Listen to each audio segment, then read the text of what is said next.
Don't try to be the best. Be the first.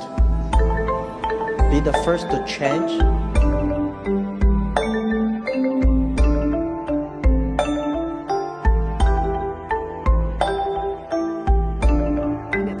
ថាមនុស្សម្នាក់ដែលចាប់ផ្ដើមពីចំណុច0អាចក្លាយជាភាពជោគជ័យបច្ចុប្បន្នបានដោយរបៀបណាថ្ងៃនេះយើងនឹងជួបជាមួយលោកជេកម៉ាឬមានឈ្មោះជាភាសាចិនថាម៉ាយុនគឺជាបុគ្គលគំរូនិងជានិមិត្តរូបដ៏មានឥទ្ធិពលបំផុតម្នាក់នៅក្នុងពិភពជំនួញ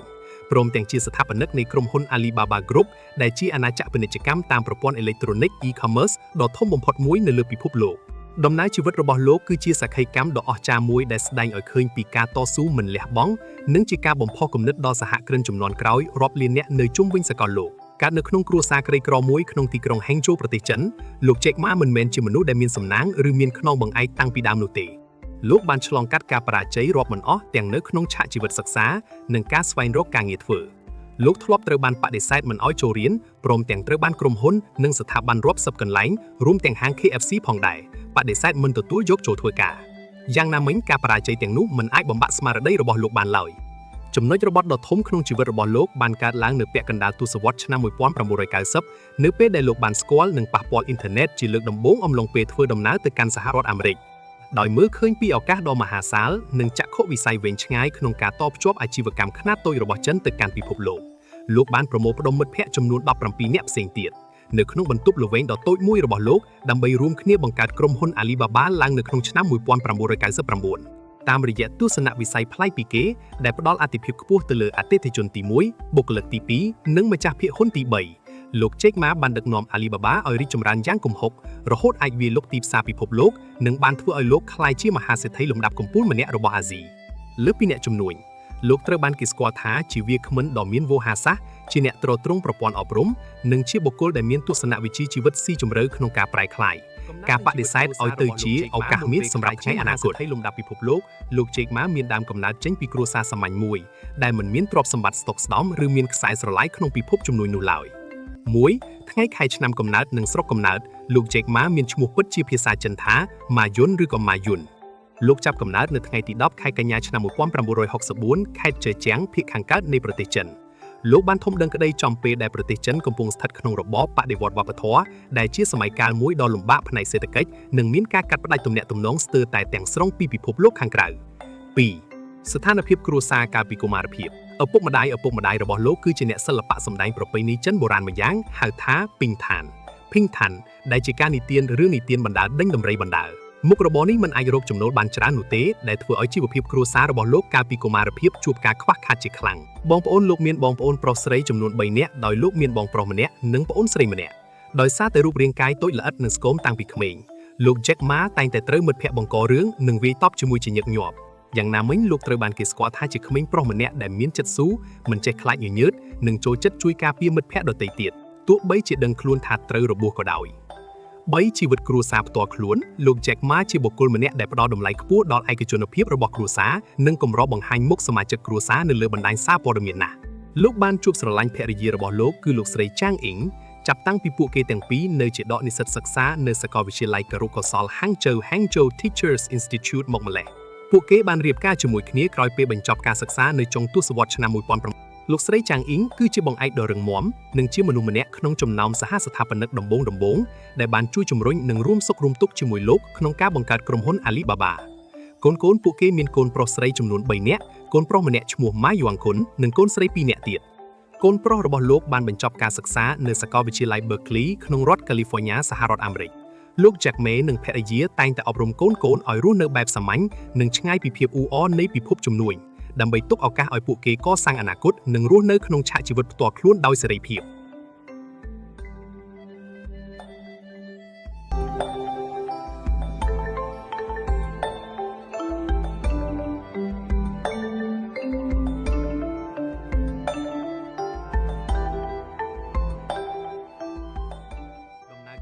របស់លោក Jack Ma គំរូនៃការមិនបោះបង់ចំពោះការបរាជ័យដំណើរការសិក្សារបស់លោក Jack Ma មិនមែនជាផ្លូវស្រឡះពោពេញដោយភាពជោគជ័យដូចជានិស្សិតពូកែទូទៅនោះទេប៉ុន្តែវាជាប្រវត្តិសាស្ត្រនៃការប្រឡងធ្លាក់និងការបដិសេធដ៏ជូរចត់ដែលចុងក្រោយបានក្លាយជាមេរៀនជំរុញចិត្តដ៏មានឥទ្ធិពលបំផុត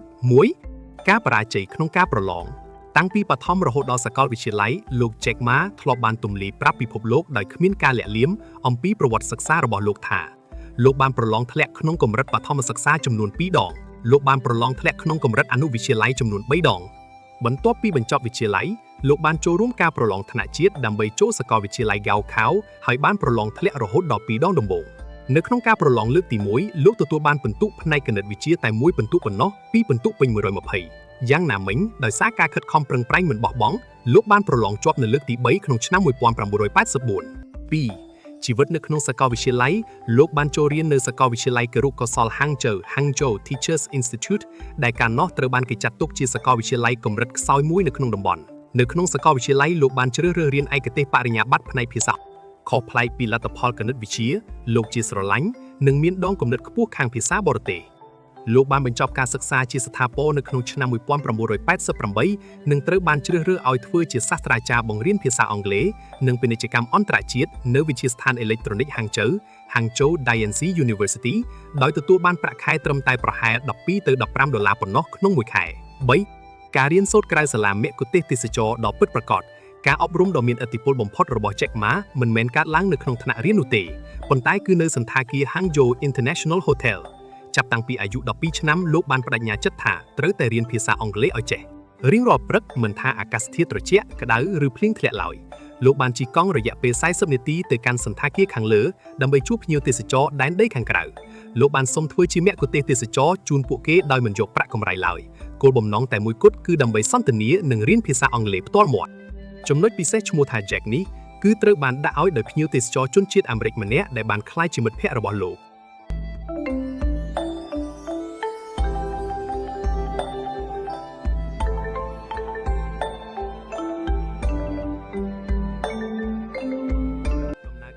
របស់លោក Jack Ma គំរូនៃការមិនបោះបង់ចំពោះការបរាជ័យដំណើរការសិក្សារបស់លោក Jack Ma មិនមែនជាផ្លូវស្រឡះពោពេញដោយភាពជោគជ័យដូចជានិស្សិតពូកែទូទៅនោះទេប៉ុន្តែវាជាប្រវត្តិសាស្ត្រនៃការប្រឡងធ្លាក់និងការបដិសេធដ៏ជូរចត់ដែលចុងក្រោយបានក្លាយជាមេរៀនជំរុញចិត្តដ៏មានឥទ្ធិពលបំផុត1ការបរាជ័យក្នុងការប្រឡងតាំងពីបឋមរហូតដល់សាកលវិទ្យាល័យលោក Jack Ma ធ្លាប់បានទម្លាយប្រាប់ពិភពលោកដោយគ្មានការលាក់លៀមអំពីប្រវត្តិសិក្សារបស់លោកថាលោកបានប្រឡងធ្លាក់ក្នុងកម្រិតបឋមសិក្សាចំនួន2ដងលោកបានប្រឡងធ្លាក់ក្នុងកម្រិតអនុវិទ្យាល័យចំនួន3ដងបន្ទាប់ពីបញ្ចប់វិទ្យាល័យលោកបានចូលរួមការប្រឡងថ្នាក់ជាតិដើម្បីចូលសាកលវិទ្យាល័យ Gaokao ហើយបានប្រឡងធ្លាក់រហូតដល់2ដងដំបូងនៅក្នុងការប្រឡងលើកទី1លោកទទួលបានពិន្ទុផ្នែកគណិតវិទ្យាតែ1ពិន្ទុប៉ុណ្ណោះពីពិន្ទុពេញ120យ៉ាងណាមិញដោយសារការខិតខំប្រឹងប្រែងមិនបោះបង់លោកបានប្រឡងជាប់នៅលើកទី3ក្នុងឆ្នាំ1984 2ជីវិតនៅក្នុងសាកលវិទ្យាល័យលោកបានចូលរៀននៅសាកលវិទ្យាល័យគរុកោសល្យ Hangzhou Teachers Institute ដែលកាលនោះត្រូវបានគេចាត់ទុកជាសាកលវិទ្យាល័យកម្រិតខ្សោយមួយនៅក្នុងតំបន់នៅក្នុងសាកលវិទ្យាល័យលោកបានជ្រើសរើសរៀនឯកទេសបរិញ្ញាបត្រផ្នែកភាសាខុសប្លែកពីលទ្ធផលគណិតវិទ្យាលោកជាស្រឡាញ់និងមានដងគំនិតខ្ពស់ខាងភាសាបរទេសលោកបានបញ្ចប់ការសិក្សាជាស្ថាពរនៅក្នុងឆ្នាំ1988និងត្រូវបានជ្រើសរើសឲ្យធ្វើជាសាស្ត្រាចារ្យបង្រៀនភាសាអង់គ្លេសនិងពាណិជ្ជកម្មអន្តរជាតិនៅវិទ្យាស្ថានអេឡិចត្រូនិក Hangzhou Daensei University ដោយទទួលបានប្រាក់ខែត្រឹមតែប្រហែល12ទៅ15ដុល្លារប៉ុណ្ណោះក្នុងមួយខែ3ការរៀនសូត្រក្រៅសាលាមគ្គុទ្ទេសក៍ទេសចរណ៍ដ៏ពិតប្រាកដការអប់រំដ៏មានឥទ្ធិពលបំផុតរបស់ Jack Ma មិនមែនកើតឡើងនៅក្នុងថ្នាក់រៀននោះទេប៉ុន្តែគឺនៅសន្តាគារ Hangzhou International Hotelចាប់តាំងពីអាយុ12ឆ្នាំលោកបានបដិញ្ញាចិត្តថាត្រូវតែរៀនភាសាអង់គ្លេសឲ្យចេះរៀងរាល់ព្រឹកមិនថាអាកាសធាតុត្រជាក់ក្តៅឬភ្លៀងធ្លាក់ឡើយលោកបានជិះកង់រយៈពេល40នាទីទៅកាន់សន្តាគារខាងលើដើម្បីជួបភ្ញៀវទេសចរដែនដីខាងក្រៅលោកបានសុំធ្វើជាមគ្គុទ្ទេសក៍ទេសចរជូនពួកគេដោយមិនយកប្រាក់កម្រៃឡើយគោលបំណងតែមួយគត់គឺដើម្បីសន្ទនានិងរៀនភាសាអង់គ្លេសផ្ទាល់មាត់ចំណុចពិសេសឈ្មោះថា Jack នេះគឺត្រូវបានដាក់ឲ្យដោយភ្ញៀវទេសចរជនជាតិអាមេរិកម្នាក់ដែលបានក្លាយជាមិត្តភក្តិរបស់លោក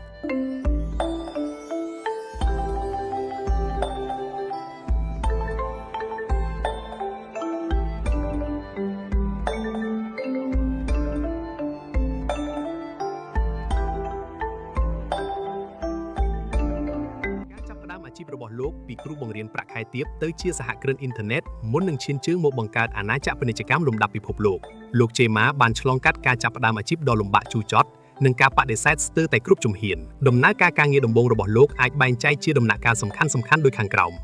1អាជីពជាគ្រូបង្រៀនភាសាអង់គ្លេសក្រោយពីបានបញ្ចប់ការសិក្សាពីសាកលវិទ្យាល័យនៅក្នុងឆ្នាំ1900 លោក Jack Ma គឺជាមនុស្សតែម្នាក់គត់ក្នុងចំណោមនិស្សិតរួមចំនួន500នាក់ដែលត្រូវបានសាលាជ្រើសរើសឲ្យទៅធ្វើជាសាស្ត្រាចារ្យបង្រៀនភាសាអង់គ្លេសនិងពាណិជ្ជកម្មអន្តរជាតិនៅវិទ្យាស្ថានអេឡិចត្រូនិក Hangzhou Dianzi University ភាពជោគជ័យទោះបីជាប្រាក់ខែតិចតួចប៉ុន្តែលោកជាគ្រូបង្រៀនដ៏មានប្រជាប្រិយភាពខ្លាំងណាស់វិធីសាស្ត្របង្រៀនដ៏មានថាមពលរស់រវើកនិងការលើកទឹកចិត្តរបស់លោកបានធ្វើឲ្យនិស្សិតជាច្រើនស្រឡាញ់ចូលចិត្តលោកយ៉ាងខ្លាំងលោកបានចំណាយពេលក្នុងអាជីពនេះចំនួន5ឆ្នាំ 2. រសជាតិនៃការបដិសេធការងារដោយសារតែចង់ស្វែងរកប្រាក់ចំណូលបន្ថែមដើម្បីជួយគ្រួសារលោក Jack Ma បានដាក់ពាក្យធ្វើការងារផ្សេងៗជាច្រើនប៉ុន្តែលទ្ធផលគឺការបរាជ័យទាំងស្រុងលោកបានដាក់ពាក្យធ្វើការងារផ្សេងៗគ្នាចំនួន30កន្លែងហើយត្រូវបានគេនៅពេលហាង KFC មកបើកដំបូងនៅក្នុងទីក្រុង Hangzhou មានមនុស្ស24នាក់បានទៅដាក់ពាក្យធ្វើការលទ្ធផលគឺគេទទួលយក23នាក់ហើយមានតែលោក Jack Ma ម្នាក់គត់ដែលត្រូវបានគេបដិសេធលោកក៏ធ្លាប់បានដាក់ពាក្យធ្វើជាមន្ត្រីប៉ូលីសផងដែរដោយមានអ្នកដាក់ពាក្យ5នាក់គេទទួលយក4នាក់ហើយលោកជាមនុស្សម្នាក់គត់ដែលគេមិនយកដោយសារហេតុផលរូបរាងកាយទាបស្គមពេក 3. ក្រុមហ៊ុនដំបូងបង្អស់ការិយាល័យបកប្រែឆ្នាំ1994ដោយមើលឃើញថាខ្លួនមានជំនាញខាងភាសាអង់គ្លេសនិងមានទំនាក់ទំនងល្អនៅក្នុងឆ្នាំ1994លោក Jack Ma បានសម្រេចចិត្តបង្កើតអាជីវកម្មដំបូងបង្អស់មួយឈ្មោះថា Hangzhou Haibo Translation Agency ការិយាល័យបកប្រែ Haibo ក្រុមហ៊ុននេះធ្វើសេវាកម្មបកប្រែភាសាអង់គ្លេសនិងចិន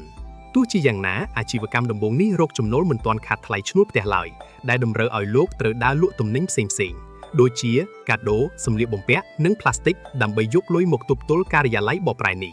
4. ការស្គាល់អ៊ីនធឺណិតលើកដំបូងនិងក្រុមហ៊ុន China Pages ឆ្នាំ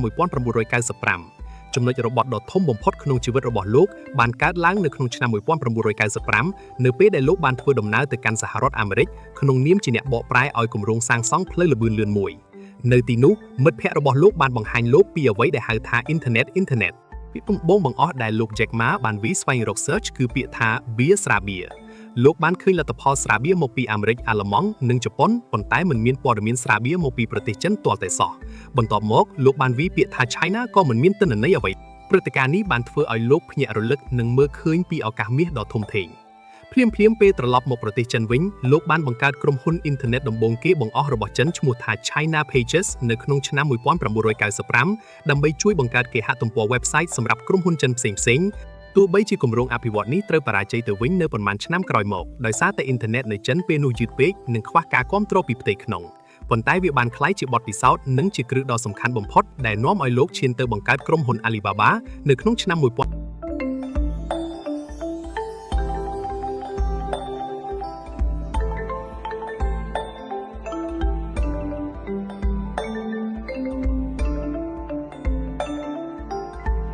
ការរួមចំណែកដល់សង្គមនិងសកម្មភាពមនុស្សធម៌របស់លោក Jack Ma បន្ទាប់ពីបានកសាងអាណាចក្រពាណិជ្ជកម្ម Alibaba ឲ្យទទួលបានជោគជ័យយ៉ាងមហាសាលរួចមកលោក Jack Ma បានសម្រេចចិត្តដកខ្លួនចេញពីតំណែងប្រធានប្រតិបត្តិនៅក្នុងឆ្នាំ2019ដើម្បីងាកមកចំណាយពេលនិងធនធានស្ទើរតែទាំងស្រុងទៅលើការងារសង្គមលោកជឿជាក់ថាលុយដែលលោកមានមិនមែនជារបស់លោកឡើយប៉ុន្តែវាជាទំនុកចិត្តដែលសង្គមបានប្រគល់ឲ្យលោកដើម្បីយកទៅធ្វើឲ្យពិភពលោកកាន់តែប្រសើរឡើងការរួមចំណែកដល់សង្គមរបស់លោកត្រូវបានធ្វើឡើងយ៉ាងសកម្មតាមរយៈការបង្កើត Jack Ma Foundation ក្នុងឆ្នាំ2014ដោយផ្ដោតលើវិស័យសំខាន់ៗដូចខាងក្រោម 1. ការលើកកម្ពស់វិស័យអប់រំនៅតាមតំបន់ដាច់ស្រយាលដោយសារធ្លាប់មានប្រវត្តិកើតចេញពីគ្រូបង្រៀនលោក Jack Ma ផ្ដល់តម្លៃខ្ពស់បំផុតលើការអប់រំលោកយល់ថាដើម្បីផ្លាស់ប្ដូរវាសនារបស់ប្រទេសក្រីក្រគឺត្រូវផ្លាស់ប្ដូរប្រព័ន្ធអប់រំជាមុនសិនគម្រោងគ្រូបង្រៀនជនបទ Rural Teacher Initiative មូលនិធិរបស់លោកបានបង្កើតកម្មវិធីផ្ដល់រង្វាន់និងថវិកាឧបត្ថម្ភជារៀងរាល់ឆ្នាំដល់គ្រូបង្រៀននិងនាយកសាលាឆ្នាំដែលបានលះបង់បង្រៀននៅតាមភូមិឃុំដាច់ស្រយាលក្នុងប្រទេសចិនលោកចង់ឲ្យសង្គមផ្ដល់តម្លៃនិងគោរពដល់អាជីពជាគ្រូបង្រៀនការគាំទ្រសាលាគរុកោសល្យលោកបានបរិច្ចាគប្រាក់រាប់លានដុល្លារទៅឲ្យសាកលវិទ្យាល័យគរុកោសល្យហាងជើសាលាចាស់របស់លោកដើម្បីបណ្ដុះបណ្ដាលគ្រូបង្រៀនជំនាន់ថ្មីឲ្យមានសមត្ថភាពនិងផ្នត់គំនិតរីកចម្រើន 2. ការជំរុញយុវជននិងសហគ្រិនភាពនៅ Africa Netpreneur Prize លោក Jack Ma មានក្តីស្រឡាញ់និងចក្ខុវិស័យខ្ពស់ចំពោះទ្វីបអាហ្វ្រិកដោយលោកមើលឃើញថាអាហ្វ្រិកបច្ចុប្បន្នគឺដូចជាប្រទេសចិនកាលពី20ឆ្នាំមុនដែលសម្បូរទៅដោយយុវជនមានថាមពលប៉ុន្តែខ្វះឱកាសលោកបានបង្កើតកម្មវិធី Africa's Business Heroes ដែលជាការប្រកួតប្រជែងដណ្ដើមពានរង្វាន់និងស្វែងរកសហគ្រិនវ័យក្មេងឆ្នើមនៅទូទាំងទ្វីបអាហ្វ្រិកមូលនិធិរបស់លោកបានផ្ដល់ប្រាក់រង្វាន់សរុបរាប់លានដុល្លារព្រមទាំងការបណ្ដុះបណ្ដាលយុទ្ធសាស្ត្រធុរកិច្ចដើម្បីជួយឲ្យអាជីវកម្មខ្នាតតូចនៅអាហ្វ្រិកអាចរីកចម្រើននិងបង្កើតការងារដល់ប្រជាជនក្នុងតំបន់ 3. សកម្មភាពសុខាភិបាលនិងការសង្គ្រោះបន្ទាន់សកលនៅពេលដែលពិភពលោកជួបវិបត្តិឬគ្រោះមហន្តរាយលោក Chema តែងតែចេញមុខជួយឧបត្ថម្ភយ៉ាងទាន់ពេលវេលាការប្រយុទ្ធប្រឆាំងនឹងជំងឺ COVID-19 នៅក្នុងឆ្នាំ 2020 មូលនិធិ Chema រួមជាមួយមូលនិធិ Alibaba បានធ្វើសកម្មភាពមនុស្សធម៌ដ៏ធំធេងមួយដោយបានបរិច្ចាគម៉ាស់រាប់លានបន្ទះសម្លៀកបំពាក់ការពារខ្លួន PPE និងឧបករណ៍តេស្តរោគវីរុសទៅកាន់ប្រទេសជាង150ជុំវិញពិភពលោករួមទាំងបណ្ដាប្រទេសនៅក្នុងតំបន់អាហ្វ្រិក អាស៊ីរួមទាំងកម្ពុជាផងដែរអឺរ៉ុបនិងសហរដ្ឋអាមេរិកការស្រាវជ្រាវវិទ្យាសាស្ត្រលោកបានបរិច្ចាគថវិការាប់លានដុល្លារទៅឲ្យស្ថាប័នស្រាវជ្រាវវិទ្យាសាស្ត្រនានាដើម្បីជួយពន្លឿនការស្វែងរកវ៉ាក់សាំងនិងថ្នាំព្យាបាលជំងឺ 4. ការការពារបរិស្ថាននិងការអភិវឌ្ឍប្រកបដោយចីរភាពក្រៅពីវិស័យអប់រំលោកក៏ជាសមាជិកក្រុមប្រឹក្សាភិបាលសកលនៃអង្គការការពារបរិស្ថាន The Nature Conservancy TNC ផងដែរលោកបានចូលរួមយុទ្ធនាការការពារព្រៃឈើប្រភពទឹកស្អាតនិងការប្រយុទ្ធប្រឆាំងនឹងការជួញដូរសត្វព្រៃខុសច្បាប់ដូចជាយុទ្ធនាការបញ្ឈប់ការទិញលក់ភ្លុកដំរីនិងឆ្លាម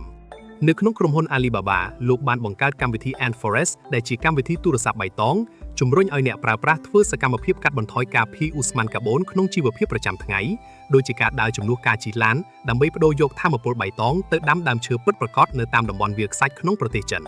គម្រោងនេះបានជួយដាំដើមឈើពិតប្រាកដអស់រាប់រយលានដើម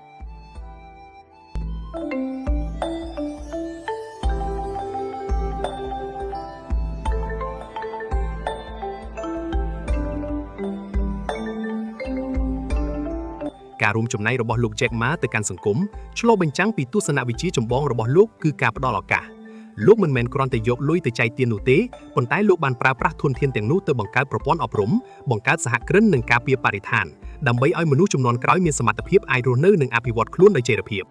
8. រង្វាន់និងការទទួលស្គាល់លំដាប់សកលរបស់លោក Jack Ma ជោគជ័យដ៏អស្ចារ្យក្នុងការផ្លាស់ប្ដូរពិភពជំនួញអេឡិចត្រូនិកនិងការលះបង់កម្លាំងកាយចិត្តលើការងារមនុស្សធម៌បានធ្វើឲ្យលោក Jack Ma ទទួលបានការកោតសរសើរគោរពនិងប្រគល់ពានរង្វាន់កិត្តិយសជាច្រើនពីសំណាក់ស្ថាប័នអន្តរជាតិទស្សនាវដ្តីល្បីៗនិងសាកលវិទ្យាល័យកំពូលៗនៅលើពិភពលោកខាងក្រោមនេះជាពានរង្វាន់និងការទទួលស្គាល់សំខាន់ៗដែលលោកទទួលបាន 1. ការវាយតម្លៃនិងការទទួលស្គាល់ពីទស្សនាវដ្តីសកលមេដឹកនាំកំពូលទាំង50លើលោក World Safety Greatest Leaders នៅក្នុងឆ្នាំ 2017 ទស្សនាវដ្តី Fortune បានចំណាត់ថ្នាក់លោក Jack Ma នៅក្នុងលំដាប់ថ្នាក់លេខ 2 ជាមេដឹកនាំដ៏មានឥទ្ធិពលបំផុតម្នាក់លើលោកដោយសារតែចក្ខុវិស័យរបស់លោកក្នុងការជួយអាជីវកម្មខ្នាតតូចជុំវិញពិភពលោកបុគ្គលមានឥទ្ធិពលបំផុតលើលោក World's Most Powerful People ទស្សនាវដ្តី Forbes ធ្លាប់បានបញ្ចូលឈ្មោះរបស់លោកជាបន្តបន្ទាប់នៅក្នុងបញ្ជីបុគ្គលដែលមានឥទ្ធិពលខ្លាំងបំផុតលើសកលលោកទាំងក្នុងនាមជាសហគ្រិនបច្ចេកវិទ្យានិងជាវាគ្មិនសេដ្ឋកិច្ចមនុស្សម្នាក់ក្នុងចំណោមមនុស្ស100នាក់ដែលមានឥទ្ធិពលបំផុត Time 100 ទស្សនាវដ្តី Time បានជ្រើសរើសនិងចុះផ្សាយឈ្មោះរបស់លោកនៅក្នុងបញ្ជីបុគ្គលគំរូដែលមានឥទ្ធិពលកែប្រែទម្រង់សង្គមនិងពាណិជ្ជកម្មសកល 2. ពានរង្វាន់ផ្នែកសហគ្រិនភាពនិងមនុស្សធម៌ពានរង្វាន់វីរៈបុរសសប្បុរសធម៌ប្រចាំតំបន់អាស៊ី Asia's Heroes of Philanthropy នៅក្នុងឆ្នាំ 2019 ទស្សនាវដ្តី Forbes Asia បានប្រគល់ពានរង្វាន់កិត្តិយសនេះជូនលោកចំពោះការលះបង់ថវិកានិងសកម្មភាពយ៉ាងសកម្មក្នុងការគាំទ្រវិស័យអប់រំសុខាភិបាលនិងបរិស្ថានទាំងនៅក្នុងប្រទេសចិននិងទ្វីបអាហ្វ្រិកពានរង្វាន់ Malcolm S Forbes Lifetime Achievement Award ឆ្នាំ 2019 នេះជាពានរង្វាន់សមិទ្ធផលពេញមួយជីវិតដ៏មានកិត្យានុភាពបំផុតរបស់ទស្សនាវដ្តី Forbes ដែលត្រូវបានប្រគល់ជូនលោក Jack Ma ក្នុងនាមជាសហគ្រិនម្នាក់ដែលមិនត្រឹមតែបង្កើតភាពមានបានសម្រាប់ខ្លួនឯងប៉ុន្តែបានជួយសម្រួលនិងផ្ដល់ឱកាសសេដ្ឋកិច្ចដល់មនុស្សរាប់លាននាក់ផ្សេងទៀត 3. សញ្ញាបត្របណ្ឌិតកិត្តិយសពីសាកលវិទ្យាល័យល្បីៗទោះបីជាកាលពីក្មេងលោក Jack Ma ធ្លាប់មានប្រវត្តិប្រឡងធ្លាក់ជាច្រើនដងនិងត្រូវបានសាកលវិទ្យាល័យ Harvard បដិសេធរហូតដល់10ដងក៏ដោយប៉ុន្តែនៅពេលលោកជោគជ័យសាកលវិទ្យាល័យលំដាប់កំពូលជាច្រើនបានអញ្ជើញលោកដើម្បីប្រគល់សញ្ញាបត្រកិត្តិយសជូនសាកលវិទ្យាល័យ Hong Kong University of Hong Kong ប្រគល់សញ្ញាបត្របណ្ឌិតកិត្តិយសផ្នែកវិទ្យាសាស្ត្រសង្គម Doctor of Social Sciences ក្នុងឆ្នាំ 2018 សម្រាប់ការរួមចំណែករបស់លោកដល់បច្ចេកវិទ្យានិងសង្គមសាកលវិទ្យាល័យ Tel Aviv Israel ប្រគល់សញ្ញាបត្របណ្ឌិតកិត្តិយសចំពោះចក្ខុវិស័យវែងឆ្ងាយក្នុងការជំរុញនវានុវត្តន៍និងការបង្កើតអាជីវកម្ម Digital សាកលវិទ្យាល័យដទៃទៀតលោកក៏ទទួលបានសញ្ញាបត្របណ្ឌិតកិត្តិយសផ្នែកជំនួញនិងវិទ្យាសាស្ត្រពីសាកលវិទ្យាល័យល្បីៗនៅសហរដ្ឋអាមេរិកនិងអឺរ៉ុបផងដែរ 4. តួនាទីជាទីប្រឹក្សាកម្រិតអន្តរជាតិក្រៅពីពានរង្វាន់លោក Jack Ma ត្រូវបានអញ្ជើញឲ្យធ្វើជាទីប្រឹក្សានិងជាសមាជិកក្រុមប្រឹក្សាភិបាលនៃស្ថាប័នពិភពលោកសំខាន់ៗដូចជាសហប្រធាននៃក្រុមការងារជាន់ខ្ពស់ផ្នែកកិច្ចសហប្រតិបត្តិការ Digital របស់អង្គការសហប្រជាជាតិ United Nations ទីប្រឹក្សាពិសេសរបស់សន្និសីទអង្គការសហប្រជាជាតិស្ដីពីពាណិជ្ជកម្មនិងការអភិវឌ្ឍ UNCTAD សម្រាប់សហគ្រិនវ័យក្មេងនិងអាជីវកម្មខ្នាតតូចវាគ្មិនកិត្តិយសនិងជាសមាជិកដ៏សំខាន់នៅក្នុងវេទិកាសេដ្ឋកិច្ចពិភពលោក World Economic Forum Munich WEF នៅទីក្រុង Davos ដែលលោកតែងតែឡើងចែករំលែកផ្នត់គំនិតអប់រំនិងសេដ្ឋកិច្ចដល់មេដឹកនាំពិភពលោក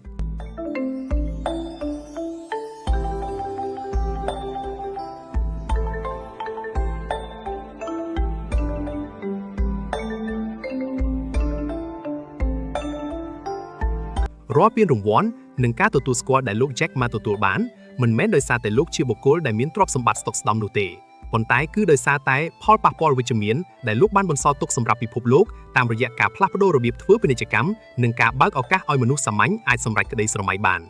គុណសម្បត្តិនិងផ្នត់គំនិតគំរូរបស់លោក Jack Ma ជោគជ័យរបស់លោក Jack Ma មិនមែនកើតឡើងដោយសារទ្រព្យសម្បត្តិឬចំណេះដឹងបច្ចេកវិទ្យាជ្រៅជ្រៅនោះទេលោកតែងតែរំលឹកថាលោកមិនចេះសរសេរកូដនិងមិនសូវពូកែគណិតវិទ្យាឡើយប៉ុន្តែអ្វីដែលធ្វើឲ្យលោកក្លាយជាបុគ្គលឥទ្ធិពលសកលគឺគុណសម្បត្តិបុគ្គលនិងផ្នត់គំនិតប្លែកពីគេដែលសហគ្រិននិងមនុស្សជំនាន់ក្រោយគ្រប់រូបគួររៀនសូត្រតាម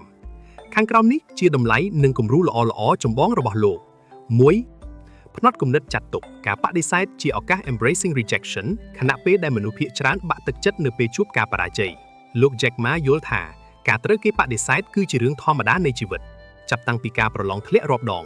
ការត្រូវហាង KFC បដិសេធមិនយកធ្វើការរហូតដល់ការត្រូវវិនិយោគិននៅអាមេរិកបដិសេធមិនផ្ដល់ទុនឲ្យ Alibaba នៅដំណាក់កាលដំបូងលោកតែងតែរក្សាស្មារតីវិជ្ជមាន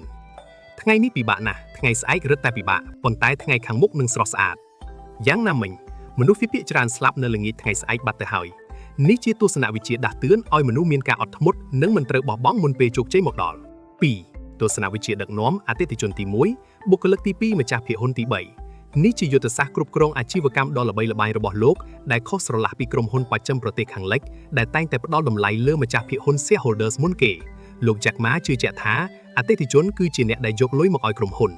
បុគ្គលិកគឺជាអ្នកបង្កើតនវានុវត្តន៍និងជាអ្នកបម្រើអតិថិជនឲ្យមានសេចក្តីសុខបើបុគ្គលិករីករាយក្រុមហ៊ុននឹងរីកចម្រើនម្ចាស់ភាគហ៊ុននឹងទទួលបានផលចំណេញដោយស្វ័យប្រវត្តិនៅពេលដែលអតិថិជននិងបុគ្គលិកមានពេញចិត្ត 3. ភាពជាអ្នកដឹកនាំបែបត្រីក្រាញ់ LQ + EQ + IQ លោក Jack Ma ជឿថាអ្នកដឹកនាំល្អមិនមែនជាមនុស្សដែលពូកែជាងគេក្នុងក្រុមរឿងបច្ចេកទេសនោះទេប៉ុន្តែជាអ្នកដែលចេះប្រមូលផ្ដុំមនុស្សពូកែឲ្យមកធ្វើការរួមគ្នាលោកតែងតែលើកឡើងពីតុល្យភាពនៃវ័យឆ្លាតទាំង3គឺ IQ Intelligence Quotient ភាពវៃឆ្លាតផ្នែកចំណេះដឹងដើម្បីដើរឲ្យទាន់បច្ចេកវិទ្យា EQ Emotional Quotient ភាពវៃឆ្លាតផ្នែកអារម្មណ៍ដើម្បីយល់ចិត្តនិងគ្រប់គ្រងមនុស្ស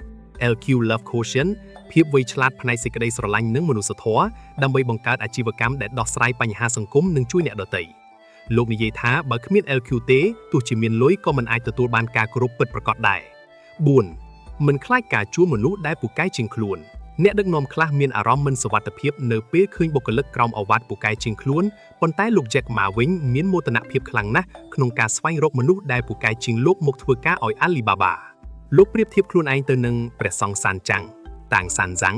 ក្នុងរឿងស៊ុនអ៊ូខុងដែលមិនមានមហិទ្ធិឫទ្ធិអ្វីខ្លាំងក្លាឡើយប៉ុន្តែមានគុណធម៌និងចក្ខុវិស័យច្បាស់លាស់ដែលអាចដឹកនាំសិស្សពូកែដូចជាស៊ុនអ៊ូខុងជ្រូកបាជេនិងស៊ូកាវាំងឲ្យទៅចម្លងធម៌បានជោគជ័យការរស់នៅសាមញ្ញនិងការដឹងគុណសង្គមទោះបីជាคล้ายជាមហាសេដ្ឋីលំដាប់កំពូលក៏លោក Jack Ma មិនដែលភ្លេចកំណើតដើមជាគ្រូបង្រៀនរបស់លោកឡើយលោកតែងតែបង្ហាញខ្លួនក្នុងសម្លៀកបំពាក់សាមញ្ញចូលចិត្តសិល្បៈប្រពៃណីដូចជាការលេងក្បាច់គុនតៃជីនិងបានសម្រេចចិត្តចូលនិវត្តន៍តាំងពីវ័យ55ឆ្នាំដើម្បីយកពេលវេលាទៅជួយសង្គមវិញការបង្កើតមូលនិធិជួយគ្រូបង្រៀននៅតាមជនបទគឺជាស្ដែងឲ្យឃើញពីការដឹងគុណនិងការចង់បង្កើតសមត្ថភាពឱកាសសម្រាប់កុមារក្រីក្រ